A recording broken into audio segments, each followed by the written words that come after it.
Welcome to Sharma unique classes. देखो ये मध्य बिंदु प्रमेय है कक्षा 9 से। ये बहुत इंपॉर्टेंट प्रमेय है, इसे कहते हैं मिड पॉइंट थ्योरम। ठीक, आपके बुक में किसी भी पेज पे हो, किसी भी मतलब आपके 8.9 भी हो सकती है, 8.8 भी हो सकती है, क्योंकि नई बुक में अलग भी हो सकती है। किसी त्रिभुज की किन्हीं दो भुजाओं के मध्य बिंदुओं को मिलाने वाला रेखाखंड तीसरी भुजा के समांतर होता है और उसका आधा भी होता है। ठीक है, ये जो त्रिभुज है ये जो है ये इसका आधा होता है और ये इसके समांतर होता है। मेन पॉइंट ये है। आपको ये दो त्रिभुज हैं जो मैंने कलरफुल कर रखे हैं, ये सर्वांग सम करने आते ही हैं। ठीक, आप इसको ये वाला, ये आपके शीर्षाभिमुख कोण यानी आप वर्टिकल अपोजिट एंगल, ये भुजा इसके बराबर, ये और ये एकांतर कोण, ये जेड बन रहा है इसलिए एकांतर यानी अल्टरनेट इंटीरियर एंगल। इससे क्या हो जाएगा, ए एस ए नियम से ये आपके कॉन्ग्रेंट हो जाएंगे। जब ये आपके सर्वांग सम हो जाएंगे तो आप कह सकते हो सीपीसीटी से ये भुजा इसके बराबर, लेकिन ये भुजा तो इसके बराबर भी है। ठीक है, क्योंकि ये समांतर चतुर्भुज है और ये भुजा इसके बराबर। ठीक है, ये आपको सिद्ध करना है, लेकिन आपको ये सारी भुजा मैं आपको भेज चुकी हूँ, ये सारा आपको जा चुका होगा। लेकिन आपके मेन पॉइंट ये है कि ये आधा कैसे होता है और बराबर कैसे होता है, ये काम अपन क्वेश्चनों में यूज करेंगे। अपन 8.2 का पहला क्वेश्चन है अपने पास में। ठीक है, इजी है, ये बहुत ज़्यादा हाफ है।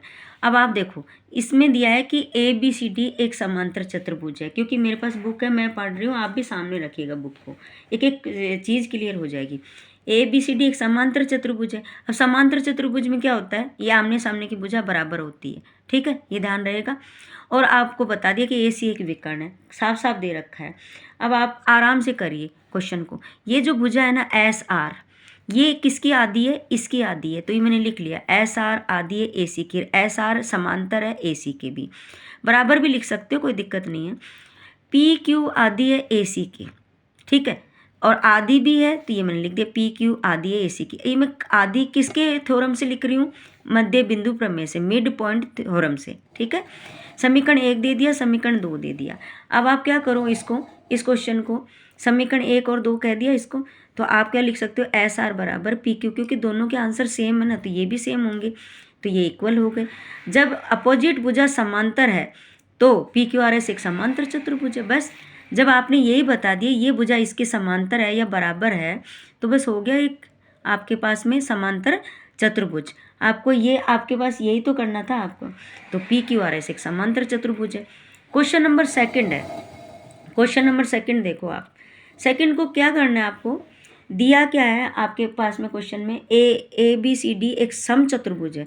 ए बी सी डी एक सम चतुर्भुज। सम चतुर्भुज में क्या होता है, ये भुजा ये भुजा ये भुजा सब बराबर होती है। ठीक है, और क्या होता है, बीच में 90 डिग्री के होते हैं। ठीक, आपको और करना क्या है कि ये जो बीच वाला अंदर जो है आपके डायग्राम, ये एक आयत है। आयत में क्या खासियत होती है कि आमने सामने की भुजा बराबर होती है और ये आपके कोने जो हैं ये 90 डिग्री के होते हैं। ठीक, तो उपपत्ति में क्या करेंगे, एस आर यानी ये भुजा इसकी आधी है, ये भुजा इसकी आधी है, ये लिख दिया। ये दोनों बराबर मध्य बिंदु प्रमेय से, तो आपके ये दोनों भी बराबर, ये भी बराबर हो गए। ठीक है, इसी प्रकार आप ऐसे भी एक विकर्ण खींच लो बी डी। बी डी किसके आधी है, ये भुजा इसकी आधी है कि नहीं है, और पी क्यू आर किसकी आधी है, इसकी आधी है, तो ये मैंने लिख लिया। जब ये दोनों बराबर हैं तो आपके पास में एस पी क्यू आर भी बराबर हो गए। अब और क्या चाहिए आपको, S R P Q 90 degree चाहिए, जब भी तो एक आयत होगा। आयत की क्या खासियत होती है ना, अभी बताया कि आपकी ये भुजा तो इसके बराबर बता दी, ये भुजा इसके बराबर बता दी, हो गया आयत। लेकिन ये भी तो 90 डिग्री होनी चाहिए। अब आप ध्यान से देखो, जब ये खुद ही एक समांतर चतुर्भुज है तो ये 90 डिग्री का हुआ। जब ये 90 का है तो इसके सामने वाला ये भी 90 है, ये 90 है तो ये भी 90 है, ये 90 है तो ये, और ये 90 है तो ये। इसका मतलब एस पी क्यू आर सब कितने कितने डिग्री के हो गए, 90 डिग्री है। तो एस पी क्यू आर यानी अंदर वाला जो डायग्राम है वो एक आयत है। ये आपके प्रूफ हो गया। ठीक है, क्वेश्चन नंबर सेकंड